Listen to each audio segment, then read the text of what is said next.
एक राज्य में एक ब्राह्मण रहता था जिसका नाम वासुदेव था। उसका एक ही बेटा था गुणकार नाम का। तो वह गुणकार था लेकिन उसमें कोई गुण नहीं था। वो दिन रात बस जुआ खेलता था। जुए में वह पिता के कमाए सारे पैसे हार जाता।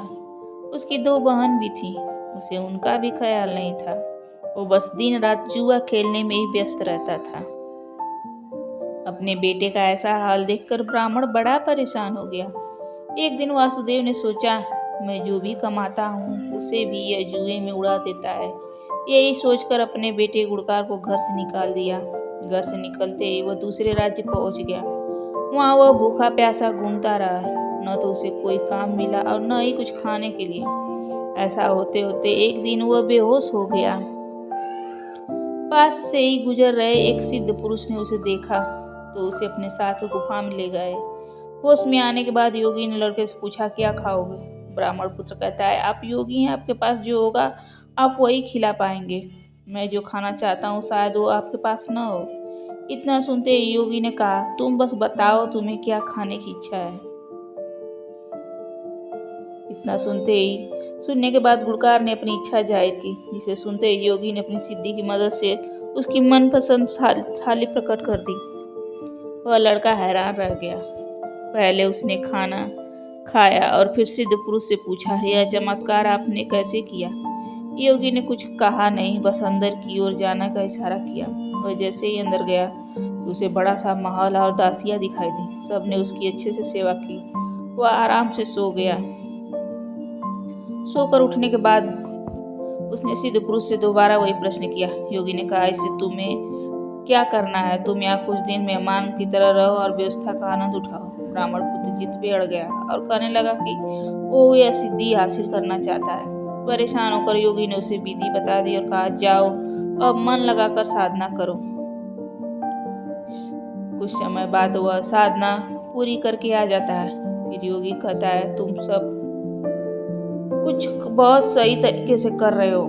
यह पहला पड़ाव था जिसने तुमने पार किया, अब तुम्हें दूसरे पड़ाव की ओर बढ़ना होगा। उसने कहा, मैं ऐसा ही करूंगा, लेकिन दूसरा पड़ाव शुरू करने से पहले मैं एक बार अपने घर जाना चाहता हूँ। सिद्ध योगी ने कहा, जाओ, जरूर जाओ।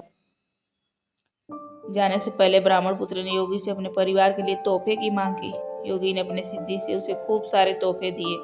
उसके बाद उसने पैसों की मांग की। सिद्ध पुरुष ने अपनी विद्या के दम पर उसे खूब सारा पैसा दिया। उसके बाद उसने अपने लिए अच्छे कपड़े मांगे। योगी ने उसे वो भी दे दी। सब कुछ लेकर वो अपने घर पहुंचा तो उसे उसके परिवार के सभी लोग गुड़कार को देखकर दंग रह गए। साथ लाए तोहफे और धन को देखकर उसके ब्राह्मण पिता ने पूछा, बेटा कहीं तुमने कोई चोरी तो नहीं की है ना? गुड़कार ने बड़े गर्व से कहा, पिताजी, मुझे कुछ ऐसा प्राप्त हो गया जिसकी मदद से मैं आपकी हर समस्या इच्छा पूरी कर सकता हूँ। उसके पिता गुड़कार को संभल कर रहने का और अहंकार न करने की सलाह दी। कुछ दिन बाद घर बिताने के बाद गुड़कार दोबारा सिद्ध पुरुष के पास लौट गया। वह लौटकर उसने दोबारा साधना शुरू की। बड़ी लगन से वह ध्यान करने लगा। समय के साथ साथ वह ब्राह्मण पुत्र से दूसरा पड़ाव भी पूरा कर लिया। पड़ाव पूरा होने के बाद वह भी विद्या हासिल हो गई। योगी के पास जैसे ही वह विद्या हासिल करके पहुंचा तो सिद्ध पुरुष बहुत प्रसन्न हुआ। उसने गुड़कार से कहा, तुमने अब विद्या हासिल कर ली है, आज तुम मुझे कुछ भोजन खिलाओ, मुझे भूख लगी है। यह सुनते ही ब्राह्मण पुत्र बेहद खुश हुआ और सिद्धि की मदद से मनचाहा भोजन हासिल करने के लिए मन में मंत्र पढ़ने लगा। काफी देर हो गई लेकिन भोजन सामने नहीं आया। वह बहुत क्रोधित हुआ और चिल्लाने लगा, मेरी विद्या काम क्यों नहीं कर रही है? मैंने भी सिद्धि हासिल की है, इसका फल मुझे क्यों नहीं मिल रहा है? यह सुनकर योगी ने कहा, हमें कभी भी विद्या हासिल करने का फैसला लालच की वजह से नहीं करना चाहिए। और विद्या का अहंकार हो जाए तो समय पर काम नहीं आती। यह तुम्हारा पहला कारण है। यह है कि